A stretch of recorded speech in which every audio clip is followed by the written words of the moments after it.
आरती के समय पर घंटी बजाई जाती है, जिसको गरुड़ घंटी कहा जाता है। क्यों बजाते हैं, कारण क्या है? शिव महापुराण की ये राजा सिंह केतु की कथा का स्मरण करना कि उस घंटी का महत्व क्या है, क्यों बजाते हैं हम घंटी, किस लिए बजाते हैं, उसका कारण क्या है कि घंटी की आवाज जैसे ही परिवार के लोग, घर के लोग, कुटुंब के लोग श्रवण करें, दौड़कर उस आरती में सम्मिलित हो। घंटी का नाद इसलिए करा जाता है कि कोई हमारे घर में नेगेटिव ऊर्जा हो वो चली जाए। घंटी का नाद इसलिए करा जाता है कि हमारा हृदय, चित्त, वृत्ति, मन ये सब परमात्मा की ओर अग्रसर हो जाए, परमात्मा की ओर चले जाए। बहुत ध्यान से सुनना महाराज। सोमवार की प्रदोष पड़ती है तो शंकर भगवान कैलाश पर निवास करते हैं। हमारे यहाँ कहते हैं सोमवार की जो प्रदोष पड़ती है वो इच्छा पूर्ति करती है। शुक्ल पक्ष में जो प्रदोष पड़ती है वो लक्ष्मी की वृद्धि के लिए होती है।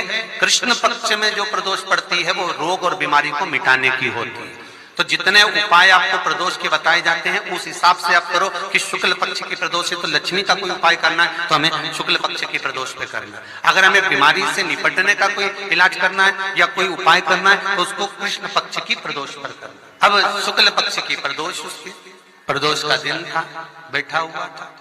मान लो अगर कहीं आप कोई नौकरी के लिए अप्लाई कर रहे, लॉकडाउन में सर्विस छूट गई, कई लोगों की छूटी, कंपनियां कई बंद भी हो गई, कई कंपनियों से निकाल भी दिया गया, कहीं पत्नी परेशान हो रही है, कहीं पति परेशान हो रहा है, आप कहीं अप्लाई कर रहे हो तो जैसा माता उमा ने प्रदोष काल में, प्रदोष के समय पर, प्रदोष काल के अंतर्गत बेलपत्री का स्मरण किया है, वो बेलपत्र का स्मरण अगर संसार का मनुष्य कर लेता है तो महाराज ब्रह्मवृत्ता पुराण कहती है कि उस जीव का ऐसा कोई कार्य नहीं जो सफल नहीं होता।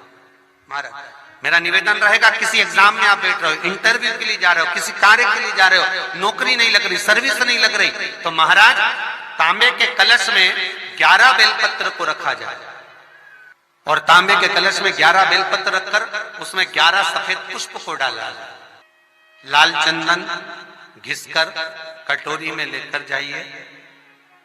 प्रदोष के दिन, शुक्ल पक्ष का जो प्रदोष पड़ जाए उसके दिन शंकर के शिवलिंग पर लाल चंदन लपेटने से पहले शंकर की जो जलाधार, शंकर भगवान का संपूर्ण परिवार जलाधारी में विराजमान है। शिव महापुराण कहती है, माता उमा का चरित्र कहता है, कोई एग्जाम में बैठ रहे हो, कोई कंपटीशन एग्जाम में बैठ रहे हो और चाहते हो कि मेरी नौकरी इसमें लगना ही चाहिए, तो लाल चंदन का लेपन आपको इस पूरी जलाधारी पर करना है।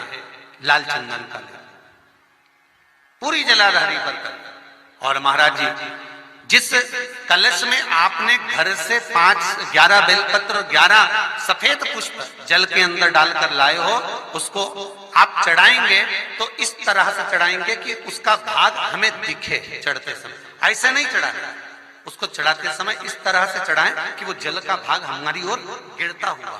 महाराज जब आप वो समर्पित कर दें, बेलपत्र, पुष्प आदि सभी चीजें, उस चंदन का एक थोड़ा सा भाग पूरी जलाधारी पर हाथ फेर कर अपने दरवाजे पर आते आते उसका स्पर्श कर दें। जिस दरवाजे से आप एग्जाम देने के लिए जाओगे, जिस घर से आप जाओगे, अपने घर के किसी भी दरवाजे पर उसका हाथ लगा दें या कोई स्थान को छू लें।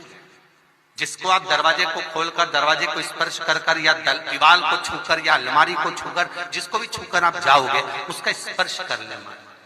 फिर आपको कुछ नहीं करना है, उमा और महेश ही सब कुछ करेंगे, जो उनको करना है सब साथ